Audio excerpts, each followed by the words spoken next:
wọlé àdúpẹ́ àwọn ni wọ́n ń ṣàkóso lọ́wọ́lọ́wọ́ báyìí ẹ bá wa kí gbogbo ọmọ Nàìjíríà. Ọlọ́ni mo kí gbogbo àwọn ọmọ Nàìjíríà ní tilé àtòkò àti lẹ́yìn odi pàápàá jùlọ ní ìlú Ìbàdàn tí mo ti ń sẹ̀mí. ẹgbẹ́ wo lẹ wà? ẹgbẹ́ APC. ọlọ́wọ̀ sárasára. àdúpẹ́ lọ́dọ̀ Ọlọ́run. ẹ̀yin lẹni Tinubu ààrẹ Nàìjíríà. lágbára Ọlọ́run ló fún wa. ṣé n tẹ́ ẹ fẹ́ ṣe fún wa lẹ̀ ń ṣe yìí àbí n tẹ́ ẹ fẹ́ ṣe fún wa kọ́ lẹ̀ ń ṣe torí n tẹ́ ń ṣe fún wa wà lámọ́ ṣé n tẹ́ ẹ fẹ́ ṣe fún wa lẹ̀ ń ṣe. n tí Ọlọ́run ọba tó ràn wá òun là ń ṣe lọ́wọ́ yìí. lọ́wọ́ tá a wà yìí. tí Ọlọ́run sì mọ̀ sí kò sí ètò kankan nínú ìgbésí ayé ọmọ ẹ̀dá tí Ọlọ́run ọba ò mọ̀ sí sọ Ọlọ́run mọ̀ bí Tinubu ṣe débẹ̀ ó sì mọ̀ pé òun fẹ́ lónìí láti fi ṣe gbogbo àwọn kùdìẹ̀kùdìẹ̀ tí gbogbo àwọn tó ti ṣe ààrẹ látẹ̀yìnwá ti ṣe tí wọ́n ti kú òun bẹ́ẹ̀ tọ́lọ́run rí i pé wọn ò ṣe dáadáa torí gbogbo nǹkan tí yẹn bá ń ṣe tí yẹn bá ti fà lé Ọlọ́run lọ́wọ́ wàláì yóò yọrí sí rere. ṣé n tọ́lọ̀ ń ràn yín pé ká ẹ ṣe ẹni ráìsì 15,000 tó di 50,000 ṣé n tọ́lọ̀ ń ràn yín pé ká ẹ ṣe ó ní sìmẹ́ǹtì tí wọ́n fi ń kọ́lé tí ò ṣe é tọ́ mọ́ ṣé n tọ́lọ̀ ń ràn yín pé ká ẹ ṣe ó ní epo bẹtiróòlù tí ọ̀wọ́ 200 naira tẹ́lẹ̀ tẹ́ ẹ ti gbé lọ 600 plus táwọn èèyàn wá jókòó létẹ́ pé ọkọ̀ mi ẹ̀ mọ̀ jẹ́ ń tu nígbà ẹ̀ mi ì jáde kì í ṣe pé ọ̀fẹ́ jáde ṣùgbọ́n kò sí pónú mọ́tò ọ̀kadà ò ṣe é tọ́ àwọn ọkùnrin ti jẹ́ǹtù lọ pòròpò ṣé n tẹ́ ẹ fẹ́ ṣe fún wa nìyí. àfọwọ́fà gbogbo wa ni. lọ́nà wo. àfọwọ́fà gbogbo wa pátá òní. tí òtọ́rọ̀ bá ń délẹ̀ kéèyàn máa sọ a lè máa di ẹrù lé ẹnìkan lórí kódà inú ó máa bí Ọlọ́run. inú á máa bí Ọlọ́run alúgbàtọ́ Ọlọ́run ló ń dá wa tán ó nínú òun bàjẹ́ ìdí tó fi bàjẹ́ ni pé ó mọ̀ wá ó mọ̀ nú wa àwọn tó jẹ́ níbí yóò lazina hamanu ló wí ó ní gbogbo wa pátá àtẹ̀mí àtàkìnyẹ̀fà àti ọ̀bánigẹ́sù ó lóun rán gbogbo wa lórí kan yẹ́nì kẹ́lẹ́ o yóò lazina hamanu gbólóhùn yẹn nìyẹn ó ní ká lọ ṣe rere ká lọ refurbish ayé àwọn kan wá débẹ̀ wọ́n dà rẹ agbára tọ́lọ́wọ́n bá fún àti wisdom wọn lo wisely wọn lo wisely ẹjá wo ìjọba kámọ́tì ẹ̀ lọ orí àwọn ológun tọ́lọ́wọ́n bá gbé ṣépè táwọn yẹn ti lọ kámọ́ Ọlọ́run filẹ̀ gbéjọba ológun ṣépè. kọ́lọ̀ wọn ṣàánú wa orí afẹ́fẹ́ la wà. ìjọba tiwantiwa tó jẹ́ pé Ọlọ́run ọba tún fi ọwọ́ sí pé ìjọba tẹ́ ẹ tẹ̀ka tẹ́ ẹ dìbò fún kí ló dé tí à ń dìbò fún yàn tọ́wọ́ á débẹ̀ tọ́wọ́ á gbàgbé àwọn ìlérí tó ti ṣe.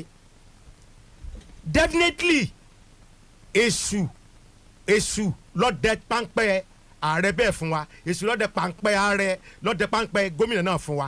ara yín lẹ̀ ń bá wí. bẹ́ẹ̀ ni mò ń pe gbogbo àwọn gómìnà nísìn àti honourable àti minister everybody will sit tight kí wọ́n lọ bá Ọlọ́run sọ̀rọ̀ pé Ọlọ́run gbà wá bọ́ aṣíwájú ṣe lọ sí Saudi Arabia ní last 2 weeks tó lọ ṣe ìmúra kò sí nkẹ́kẹ́ tó lọ bẹ lọ́wọ́ bá fún ni pé wọ́n lọ́hùn o ìwọ lọ́mọ gbélé ńlọ́wọ́ bó ló ṣe bá ń ṣe àwọn ẹ̀yìn àwọn tí ń ṣe lẹ́yìn wọ́n ti bàjẹ́ ẹ wo gbogbo owó tó yẹ kí gbogbo wa kọ́mọ́ bọ́sọ̀wọ́ ẹnìkankan wa tó jẹ́ pé ìjọba ti baba Muhammadu Buhari àbí òye yín wọ́n take government bí personal property. Emefiele ń gbé owó wọ́n ń pín owó wọ́n ń pín láàrin ara wọn àwọn kàbá ń ṣe ń tó wù wọ́n eléyìí ó gba 500 million eléyìí ó gbàgbá ṣé bó lọ́wọ́ bá ṣe ní ká ṣe nù. ẹ wá wètò cash grant tí aṣíwájú gbé kalẹ̀ ẹ rí i pé bó ṣe wọlé grant ó mọ tó ń ṣe ó dẹ̀ mọ ibi tó ń lọ lórí ọ̀rọ̀ cash grant yẹn. kẹ́ ẹ̀ tó lọ ọbẹ̀ yẹn ẹ̀ ń sọ̀rọ̀ Tinubu ẹ̀ ń sọ̀rọ̀ Buhari pé kò ṣe dáadáa àbí bẹ́ẹ̀ kọ́ ni. bẹ́ẹ̀ ni wọ́n ṣe orúkú díẹ̀ káàtó ó kù díẹ̀ káàtó. Buhari ò ṣe dáadáa. bẹ́ẹ̀ ni ó dàbí baálé ilé tọ́mọ rẹ̀ ń jalè tó lè pè pé ìwọ lágbájá ọ̀nfẹ́wọ́ ẹ bá wí. kí lẹgbẹ́ ẹ̀ tí yín ṣe ńgbà tí tẹ́ rí i pé olórí tẹ́ ẹ yàn kọ̀ọ̀kọ̀ọ̀kọ̀ sáká. ẹ ṣeun. ẹ dẹ̀ wẹ́ bẹ̀. ẹ wá dúró ṣẹrẹ lómi tí wọn bá ti gbàgbára wọn á gbé àwọ̀ Sátánì wọ̀. torí pé satanic làwọn tí ó jẹ́ disciples lábẹ́ rẹ̀ kò sí tí wọ́n máa sọ fún ní ọmọ wọlé tí ó bẹ́ẹ̀ tí olórí yẹn bá ní Ọlọ́run wàláì kò sí ní tẹ́ lè sọ alóhùn ti gbọ́ ni Ọlọ́run ló máa fi ẹ̀mí bá lò tó fi ń gáìdì Ọlọ́run ló ń fẹ̀mí gáìdì aṣíwájú báyìí. tẹ́kọ̀ fìdí 600 plus. gbogbo ẹ̀ ló máa wálẹ̀ rìfánárì rìfánárì wọ́n ń ṣe. tí ráìsì fi di 50 something. nǹkan kan tó yẹ pé àwa human being tá a ní. tá a kù sí. tá a kù sí. sọ́ọ̀mù yẹn yóò bá rí gan wọ́n ní kúṣẹ́ ní mórí ya. kò dẹ̀ sí nǹkan kan tó lé láyé yìí. kù sẹ́ńbó kù sẹ́ńbó táwọn èèyàn ò lè gọ̀kadà mọ́ kù sẹ́ńbó. mọ́ ò lè gọ̀kadà. ẹ̀ ń fa àwọn èèyàn rẹ́ ni.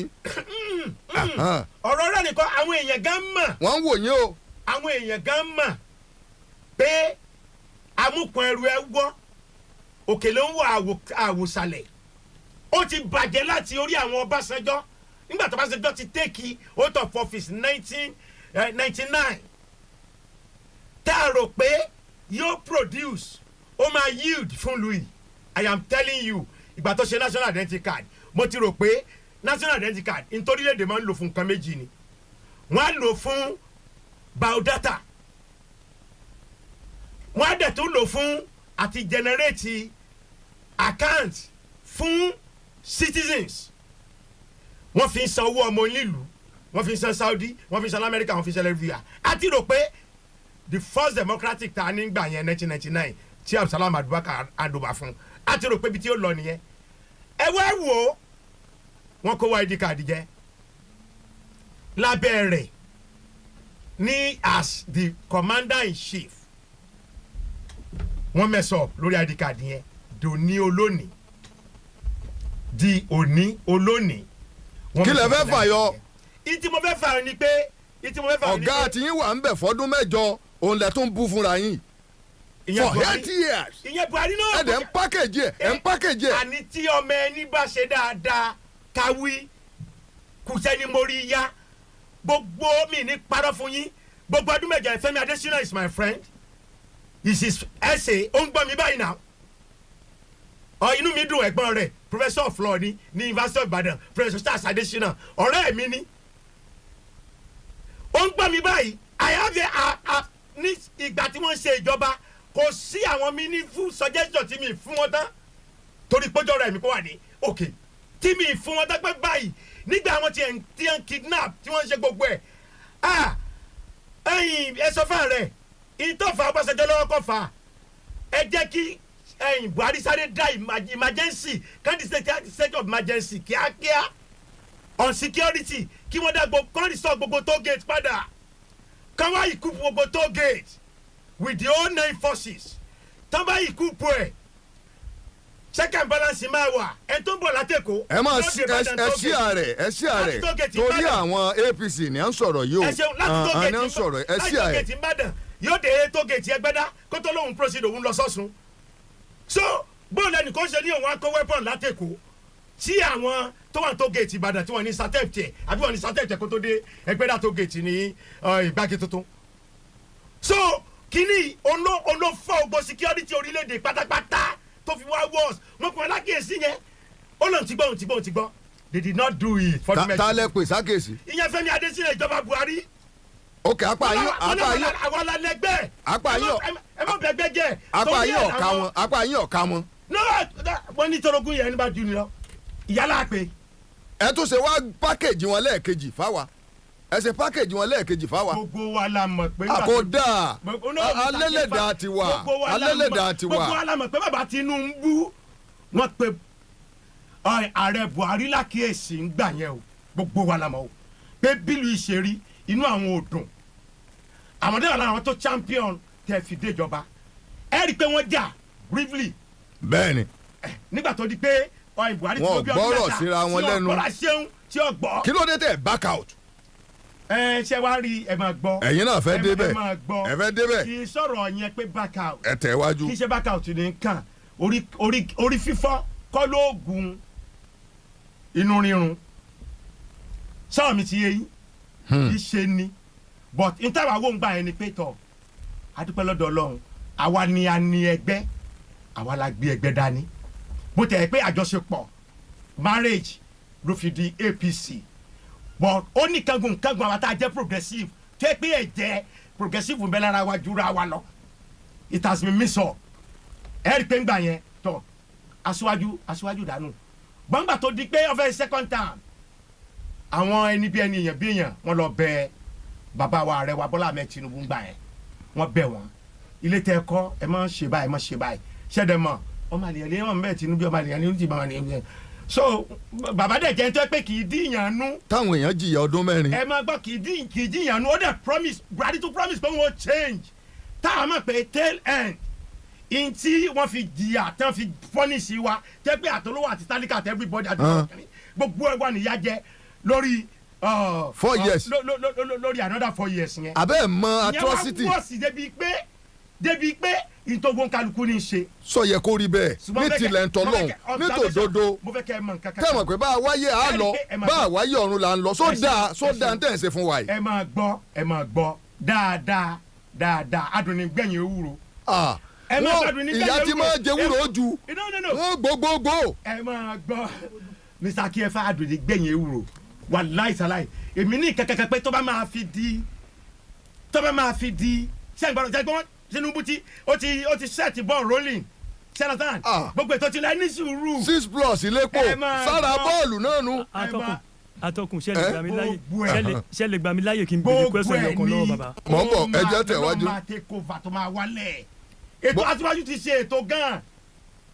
bẹ́ẹ̀ ṣe ń sọ látijọ́ ire. ẹ dúró ẹ máa gbọ́ wọ́n ti parí state government refinery ti Delta wọ́n ti parí Tedo ìtànkù sí ni kí president fún wọn ní date tó máa commission tó náà máa bẹ̀rẹ̀ iṣẹ́ along with Dangote ti government nìyẹn tó jẹ́ ti state government ní ti Delta Tedo ó ti parí then Port Harcourt Warri tẹ́yìn tó alákèésí sí iṣẹ́ ń lọ ń bẹ́ẹ̀ wọn àtàyà yìnrìn. December lẹ́mọ̀ ní yọ bẹ̀rẹ̀. iṣẹ́ ń lọ ń bẹ̀ lágbára Ọlọ́run kó kún ìtò dópin èmi mọ̀ pé nínú the whole major refinery mẹ́rẹ̀ẹ̀rin adéoyè yín èmi mọ̀ pé agbúrò dùnú pé tọ̀ aṣíwájú sí àwọn kan o ó ti bẹ̀rẹ̀ iṣẹ́ o. sẹ́wọ̀n pé tẹ́ bẹ́ẹ̀ fẹ́ wá ń tàn wórí ètò yìí. tí Kaduna ẹ̀ tẹ̀ mí wá. nǹkan fọgbọ́n kì í ṣe pé wọ́n tẹ̀ wá báwọn màá kàn sọ fún pé ẹ mọ̀ bọ̀ ká wá gbé ìjọba yín lárugẹ nígbà ẹ bá dé ní kìbọn yẹn fún yín. kò sí problem. kódà kò sí problem. ẹ sọ wípé kínní yóò ṣiṣẹ́ ní December. lágbára Ọlọ́run ìkànnì ó ready by December tó máa fi di March next year another one náà máa ready ìgbà tá a bá fi máa lo a year in office adúpẹ́ lọ́dọ̀ Ọlọ́run everything ó ti clear.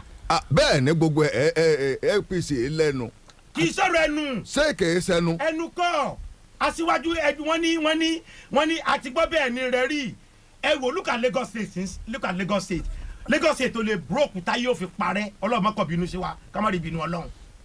Because of the infrastructures amenities a lot of business welcome by aṣíwájú Tinubu. ẹ jẹ́ ìran ilé tì kankan ní Júùnù ńgbẹ́ gbàṣàkóso lọ̀rọ̀ bẹ̀ sí bọ́ tá a bá fi rí November ló dé yìí kàkà kọ́ sàn lára kinní kan tẹ bá dé gbòòrò ẹ̀ dà mọ́. ìyàtọ̀ wà ń bẹ̀. ẹ ṣe wá sọ ìyàtọ̀ tó wà ń bẹ̀. ẹ bá ṣe ń sọ ìyàtọ̀ kan. kí ni ìyàtọ̀ tó wà ń bẹ̀. thank you very much.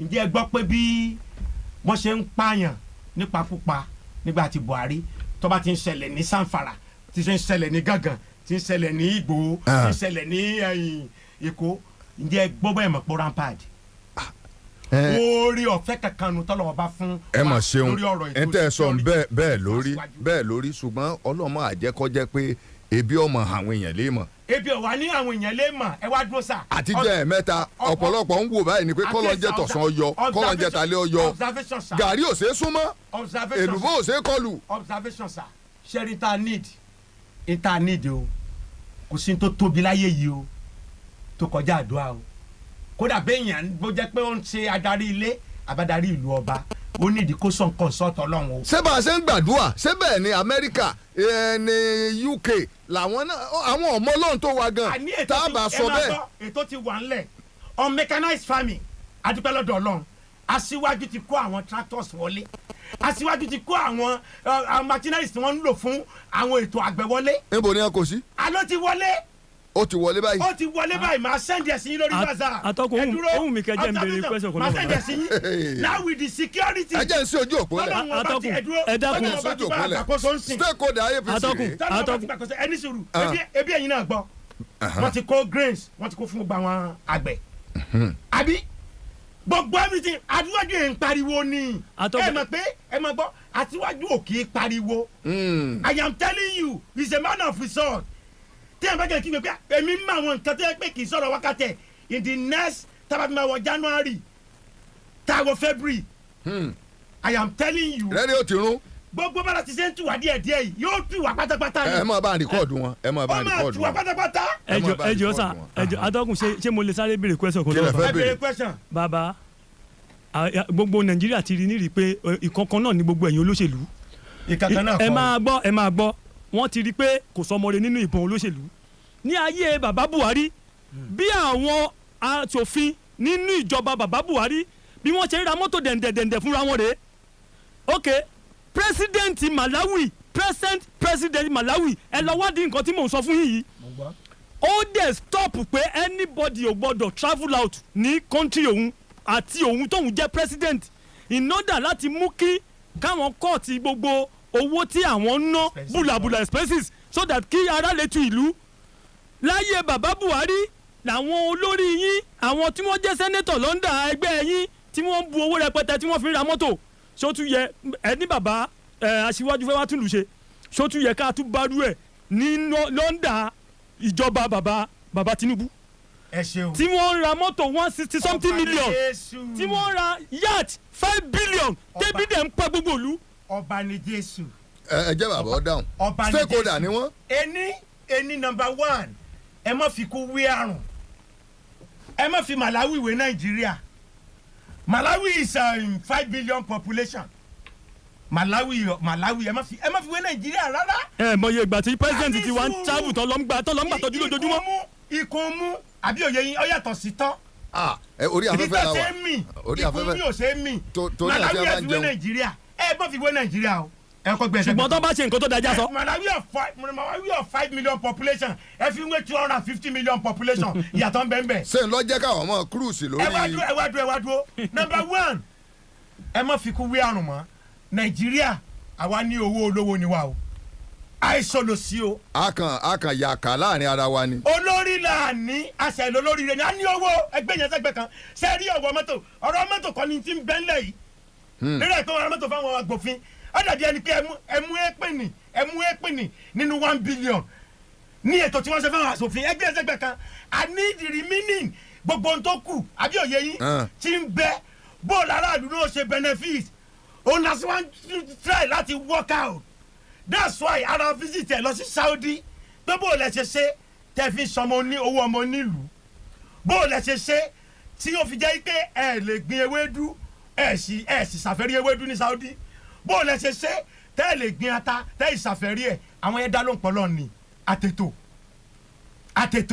àwọn sì fẹ́ràn ara wọn wọ́n sì fẹ́ràn ara wọn. àwọn ọmọ kówó nù kàná. ẹ ṣeun ìdí ẹ̀ tí aṣíwájú òfin fẹ́ mú ọ̀tá nìyẹn tá a bá ní ká fa gbùrùgbùrù ọ̀fàgbò lórí ọ̀rọ̀ pé wọ́n ń ṣàìfọ́nu owó ìlú yẹn past government ṣùgbọ́n ẹni tó bá fẹ́ ṣe àṣeyọrí ṣe ìgbọ́rọ̀ mi yóò gbé ìpàkọ́ ògbọ́n sùtì sẹ́gbẹ́ kan torí àwọn ẹlẹ́gàn lọ́bàjẹ́ torí ọpẹ́ gan òun fọ́kọ̀sì tiẹ̀ lásìwájú fọ́kọ̀s ó ń lọ́rọ́ grant ẹ̀wọ̀n sìn wọ́n lára 16 agenda tí Saudi mú wá kò sí ètí èsè nǹkan olóríire ń bẹ̀ mo rán mi tẹ́tù sọ pé Saudi ṣe é ṣe pé wọ́n fẹ́ dọ́gbọ́n sọ Nàìjíríà di mùsùlùmí ẹ rí i pé orí ẹlòmíì ti kú láti máa ronú bá orí afẹ́fẹ́ lẹ́wà ẹ mọ̀ díẹ̀ ẹ gbọ́dọ̀ mọ sọ́wọ́n ẹ ṣeun ẹ mọ̀ díẹ̀ ẹ dákun ẹ má bínú ẹ̀yin tẹ́ ń gbọ́ wa o. ẹ mọ̀ díẹ̀ Ọlọ́run náà ti sọ ó ní ká lo ọpọlọ wa wisely.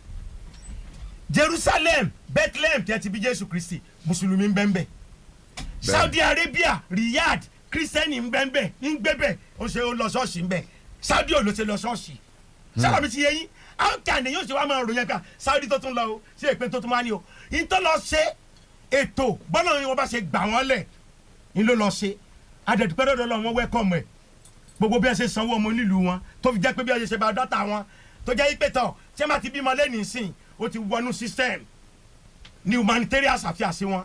gbogbo ẹ̀ lẹ́ lọ kọ́. gbogbo pátápátá gbogbo ètò yẹn pátápátá láti wájú fẹ́ bring in tó yẹ pé Nàìjíríà tó bá ti jọ́ ọmọ Nàìjíríà ó entitled sí at least nǹkan kan lóṣooṣù.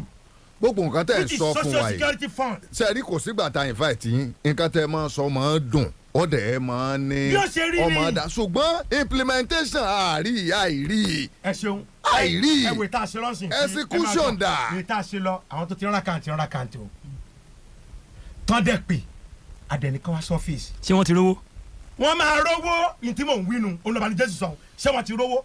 there are stages gbogbo nǹkan ló ní ètò láàfin àwọn kẹ́kẹ́ wò tó jẹ́ pé bó o ní àwọn tá a bá ń ṣe disbursement gángbà yẹn tí yọ̀ọ́ bẹ̀rẹ̀ sí í ṣe tá a bẹ̀rẹ̀ sí í ṣe bó o làwọn scammers àwọn hackers tẹ́ pé àwọn ò ní kankan tí wọ́n rò lọ́pọlọ àfi iṣẹ́ ibi báwọn ṣe já owó olówó gbà lákàntì lọ.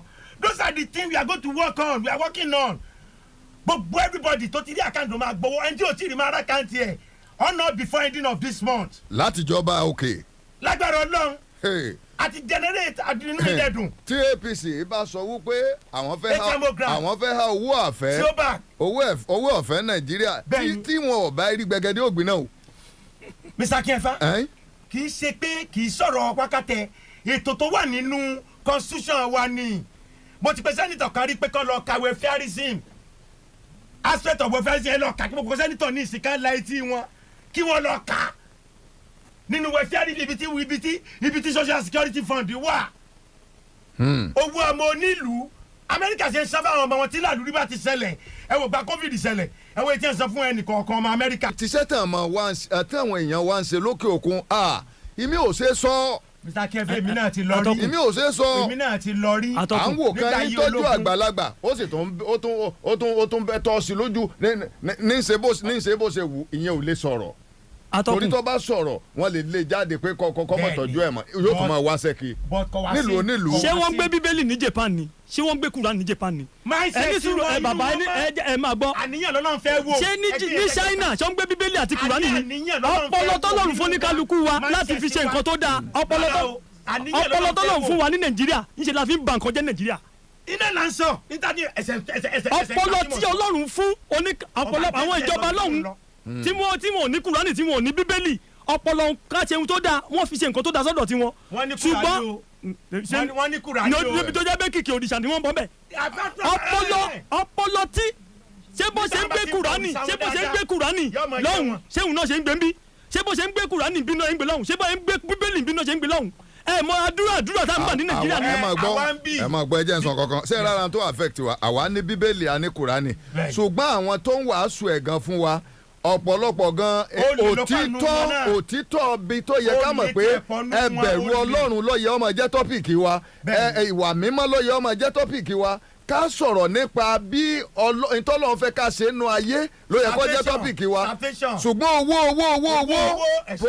gbogbo ẹ ti di bísínẹ́sì kalẹ̀ Ọlọ́run kó ṣàánú fún wa gbogbo ẹ ti di okòwò. mo sàrọ̀ gbogbo àwọn aráalé ṣe rí mo tún ń tẹnu mọ́ mo fẹ́ ká ṣe ẹ jẹ́ ká continue pẹ̀lú àníyàn dáadáa sí Ọlọ́run lórí orílẹ̀-èdè pé dáadáa la fẹ́ o àwọn ọ̀fà burú o àwọn ọ̀fẹ́ bí àfẹ́yàn mọ́ Ọlọ́run bá wa dúró ti ìjọba tó wà lóde yìí kò sí ní ta nídìí jù ẹ lọ tá a bá ti